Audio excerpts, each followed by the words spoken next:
Welcome back to another video, and today I'll be reviewing some of Louise's makeup products. Welcome back, and today I'll be reviewing some of the products that I got in my Louise order. I think that was like in the beginning of June. Within this review video we're going to be reviewing stuff that I got on the May budget box, and then stuff that I got in the Baddie sort of Excel mystery box. A few items we are not reviewing, so I did in the May budget box there were the faux lashes. I'm not a lash person, so obviously I'm not gonna be like reviewing those. In the Baddie box there was also the setting spray. I just recently, like not recently, but a couple of months ago, I opened my a fresh Fenty setting spray. So with setting sprays, I do actually like to use those up before opening a new one. So the setting spray will be reviewed once I have used up the Fenty one and gotten try the one that was in the mystery box. And in the Baddie Duo, you kind of get this sort of a lip mask kind of product. That is something that I categorize as skincare, so we are not going to be including that in this video. As always, we're going to be doing this, so we are actually we have some cheek products, lip products and eye products, and we are also reviewing the eyeshadow palettes in this one. So these palettes, you're not going to see them on my sort of monthly eyeshadow palette review. We are doing them in this video, and they're going to be at the end section of the video, but we almost do have a full face, and I will be showing in this side, you will be seeing some image of swatches. With the eyeshadows we're going to do swatches and 3 demo looks, because that is something which we always do. Except with actually, because we have 2 smaller palettes. With the smaller palettes, so there's only going to be 2, because it would have been a stretch of doing 3 looks with the smaller ones. But anyway, let's start reviewing the products, because we do have quite a decent amount of things to go through. So let's first start with the blushes, and I will with the blushes I will swatch them like on a one single image, but I will still talk about them separately. So I ended up getting all together like 3 blushes. I think this was the most overkill in the whole order, but that's the risk you carry when you order a mystery box. So the story behind was that in the budget box I knew that there was gonna be this one, so this was a like glowier version of their sort of cream blush. Then on their app they had an offer that you could get one of these liquid blushes as a freebie, so I chose this one, which was a more lavender cool tone shade one. And then in the Baddie mystery box there was this one, so that is how we kind of ended up getting like 3. So I have always I think said when I reviewed this that this is actually a liquid blush formula that I would actually recommend. I do think it is a very nice formula that certainly carries pigment. However, there is some variation how much punch these shades come with, and I think with these 3 it was a bit obvious that these, well, the formula in general, it's a very nice easy formula to work with and blend out. There is some differentiation between the shade that how pigmented each of them are. So the one that came in the May budget box, which was the wedding themed budget box, so this is the 30 Flush, and this is the shimmery version of the liquid blushes, and what was the shade name? Syrup Stars, so this one. This was the one of the more buildable ones, so with this one I was actually a bit surprised that you did have to layer this a bit to get this to show up on the opaqueness that I like to wear my blush in. That could be a good thing if you don't like a particularly pigment heavy liquid blush, so for those of you who like a more subtle look and more of a dewy blush, this could be a good option. I do think this is more what I would say dewy. I was kind of worried because you can kind of see the shimmer sparkles when you look at this in the packaging, but on the cheeks it doesn't look shimmery, it looks more of a nice dewy blush, but this will settle down, so you're not gonna have the issue of hair sticking to your cheeks or like that. So if you're looking for a more buildable blush within this range, this kind of syrupy star in the shimmer version could be the one for you. Then there are 2 more pigmented ones, so this one is Legally Lavender, and then this one is Bubblegum Beam. I actually didn't know this, but the Bubblegum Beam, this is also apparently is the shimmery formula. However, I don't think this looks as dewy on the cheek as this one that came with the wedding themed budget box. So this I think does look maybe more satiny once you get it in the cheek. It could be that because this is quite of a punchy, deep, this sort of deep pink color, it kind of eats away a bit of the shimmer, but if you're expecting this to be super shimmery on your cheeks, then I think you're gonna be a bit disappointed. But if you like a more satin effect on your cheek, this could be good. But this one and then the Legally Lavender one, these are both very pigmented. The Legally Lavender is one of the more white-based blushes. So I know that on some skin tones these white-based blushes can turn ashy, and I think this is definitely a shade that on some skin tones this could actually look ashy. So just be aware that if white-based cheap products tend to do that too, then the legal lavender shade, I would maybe skip this one. On a person like me who has a more cool rosy undertone, this is actually very flattering. This turns out a bit actually more pinky on my cheek, so I would have actually maybe wished that it would have kept the lavender shade a bit better, because this does end up looking kind of pink, but that's kind of what you get with different kind of skin undertones. This definitely does look as punchy pink on the cheek as it looks on the tube, so yeah. But overall, I do think that as a formula, this is still like what I would say. I would recommend this as cream blush formula. Just be aware that there is like a bit variation between the shades and how pigmented they are on the go. Then let's go to the lip product. So first one is maybe just something that I've tried before. I already kind of knew I was gonna like this one. So this is the Stay Shining. These are their kind of lip oils technically, but I treat them as glosses because some of these have shimmer. The shade that I got, and this was in the Baddie mystery box, so this is in the Peachy Keen. So this is a, what I would say, a very, you can definitely smell the peach scent. The peach scent will dissipate quite quickly once you apply this on your lips, and I don't think I have like anything different to say from this formula than what I've said from it before. It is a very nice sort of lip gloss formula. Again, this is a variation that doesn't have sparkle, so you're just gonna get a nice glossy sheen once you get this on your lips. Even though it kind of looks like reddish on the tube, I did feel that on the lips, the pigment, there wasn't a lot of pigment. You kind of get a bit of a tint, but it's not what I would say too pigmented. So if you don't wear a lip liner underneath, it's more gonna look that you have like a clear rose with a bit of tint on it. Then something that was in the sort of wedding tint budget box from May. So this is the Lip Drip Witness the Wetness shade. This is Coconut Cake is the shade name of this one. This I think would have been my favorite gloss of the year unless of the applicator. So I already knew this had one of these applicators that I'm not a fan of. So it has the kind of flat applicator that doesn't give you a very precise application. And I feel that because I got one of these in the Christmas sets last year, that was in the raspberry variation, but because that was relatively clear shade on the lip, it didn't really like, it was easier to work with even though the applicator didn't give that much precision. However, this is a shade that actually does have a decent amount of pigment to it. So especially on the go, spreading this one out, you definitely need to be on some kind of restroom or somewhere where you have paper available, because at least on my sort of lips, you weren't able to get a precise enough application or even enough application with the applicator that this has. I kind of had to do it so that I actually went on with my pinky finger, and then I was able to kind of get it to like even out nicely. And it's such a shame because I do think with a doe foot this would have actually been a favorite gloss for this year so far, because I do like the shade. It's a nice shade that has a very like a nudish shade that has a very strong gold like sparkles in it. You can definitely see the sparkles in the tube with this one.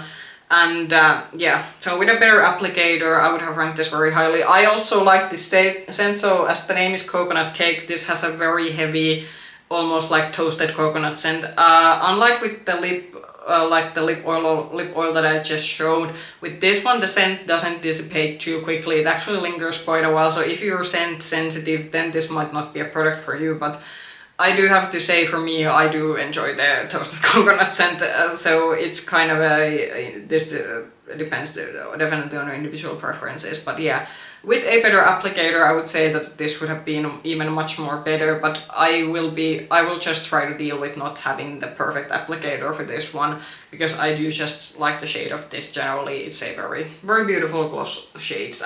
Also something I'm not a fan of, I don't like the fact that they are putting keychains on everything. I would just like to rip this one off, but you kind of have to live with it if you get this. Then lastly to the eye products, I'm gonna first show the one eye product that wasn't eyeshadow palettes, and the rest of these are palettes. So within the May budget box there was this Glisten to Your Heart eyeliner. So they have had these eyeliners before, but now they are bringing more shades. So it has this sort of nice rusty gold shade.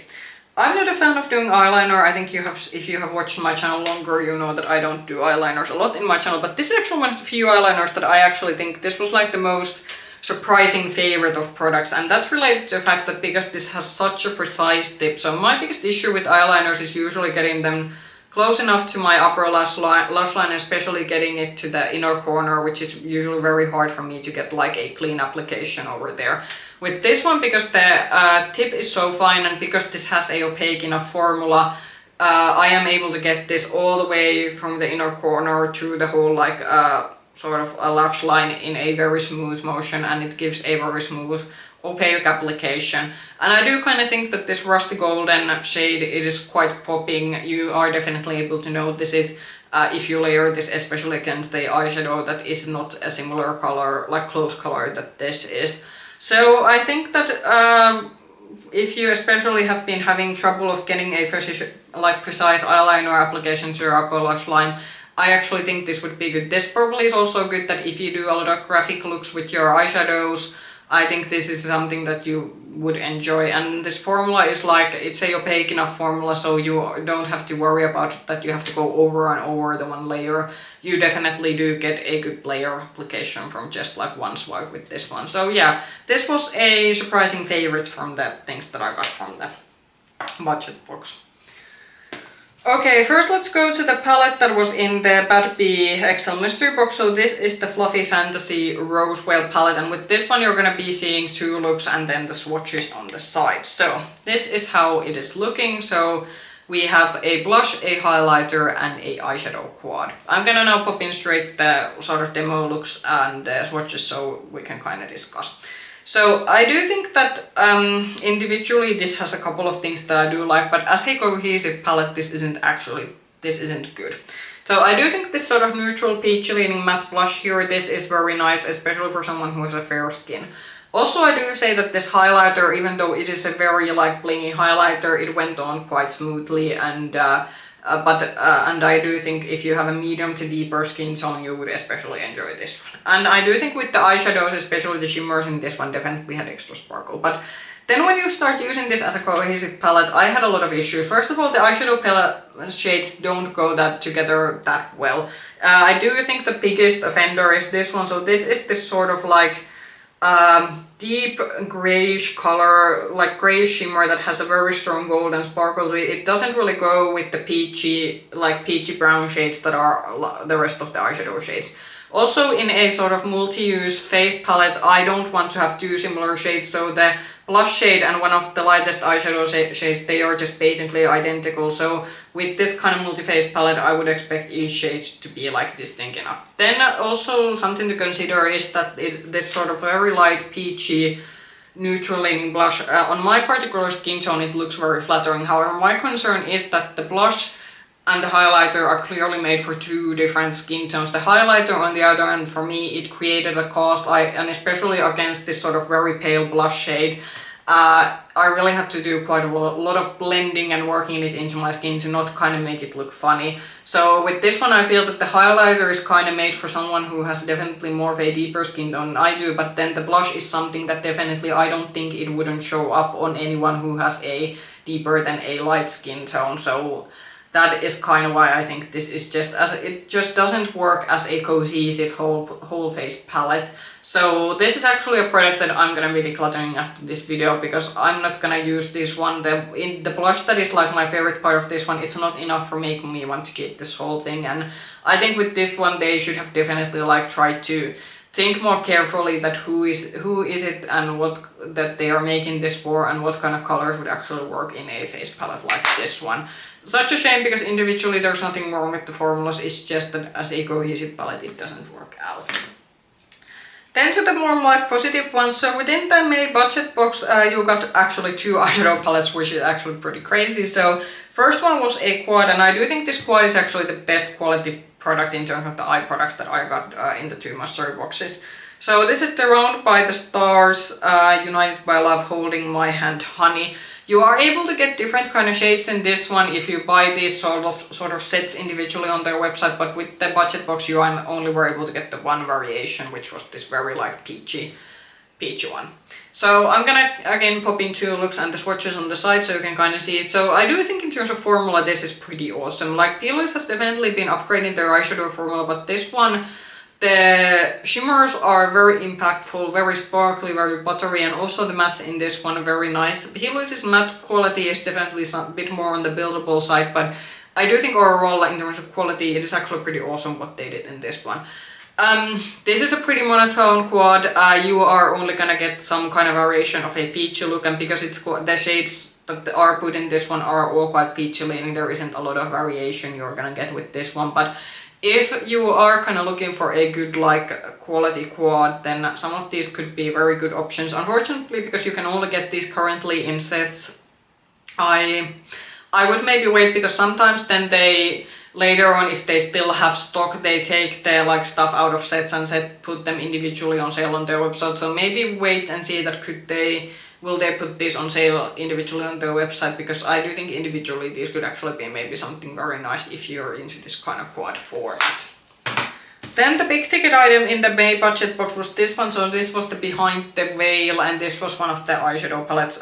You are able to buy this individually also on their website. So this had the thing that they've been now doing is that they're putting cream eyeshadows within their palettes, and unfortunately I do have to say, for me the cream shadows is what's gonna actually let this one down. I can do with a cream eyeshadow formula if it is the kind of formula that settles down. For example, with a lot of eyeshadow pens, for example, I have the Kiko Milano eyeshadow sticks. With those ones, the cream formula settles down, it doesn't budge. It's actually something that I like to take on to travel in because they are very long lasting. Unfortunately with this one, the cream shades are the kind of very emollient cream shades that don't settle down, and they actually don't even settle down that well even if you layer matte shadow over them. I'm gonna put in the swatches and look. So basically based on the color story, I think you can kind of also see that this is it's surprisingly like a yellow warm leaning neutral palette, which is not necessarily what I got from the promo images on the website. With Louise, they definitely do have a bit of an issue that some of the images don't give the most realistic impression of how the products are gonna look in real life, because they are quite heavily edited. So with this one, I already said the cream formula not my favorite. I noticed that every time that I wore any of the cream formulas as a base shade under my eyeshadow looks, I had the shadow, especially the shadow on the lid area, like creasing quite badly during the daytime. If you don't use the cream shades, I do think the matte and shimmer formula is again very on par what P. Louise have been doing recently. The matte formula, especially with the lighter shades, you do have to build it up a little bit. The shimmers in this one are quite special, so they are quite, again, very sparkly. I do say the shimmer formula in the quad was maybe just tad better. It felt like a tad creamier, but the shimmer formula in this one is definitely not going to be disappointing you if you like your very sparkly shimmers. And I do think like maybe another nitpicky thing that I didn't like about this one is maybe the pan size. So with this one, because these are these quite small rectangular pans, I did have a bit of an issue of digging some of especially my fluffier blending brushes into these pans. With my small detail brushes, or if I just took some because with shimmers I usually like to use my fingers. With those ones I didn't have such an issue, but I do think the rectangular shape is a bit tad too small, at least two brushes I like to use. But if you use smaller eyeshadow brushes, then I don't think it's gonna be an issue. I think I'm still gonna be like keeping this one around and seeing it. Maybe I'm gonna probably take this to my rotation like a second time at some point and see how much I get use out of this one, because while you can definitely use this without using the cream shades, but because the cream shades still, there is quite a lot of them in this palette, so you are kind of still, if you don't use the cream shades, there is still quite a big part of the palette that you are not able to use if you don't want to use them on your makeup looks. But yeah, so I think I would hope that maybe in the future they would not include these cream shades, at least not to all of their eyeshadow palettes, because I do think they've been pretty good at currently in developing their eyeshadow formula. It has definitely improved from when I've tried the brand first time, but I just really don't like the cream formula that they are currently doing, because it is so emollient, because it basically just doesn't set even if you put mattes on it. So for me it is something that I would just be happy that if they would do away, or just do maybe just some palettes with it, but not all of them. That was my review of the product that I got from the May budget box and with the XL Baddie XL mystery box. Comment down below, have you tried any of these products, or if you have gotten any new products from P. Louise, and especially if you have been getting their mystery boxes lately. How did you like the products, and did you feel that you got your money's worth? If you like this video, press the like button, subscribe to the channel, ring the bell button if you want to get notifications for our future content. You can also find me with the same name Makeup Hedgehog on Instagram. I'll see you in the video. Bye bye!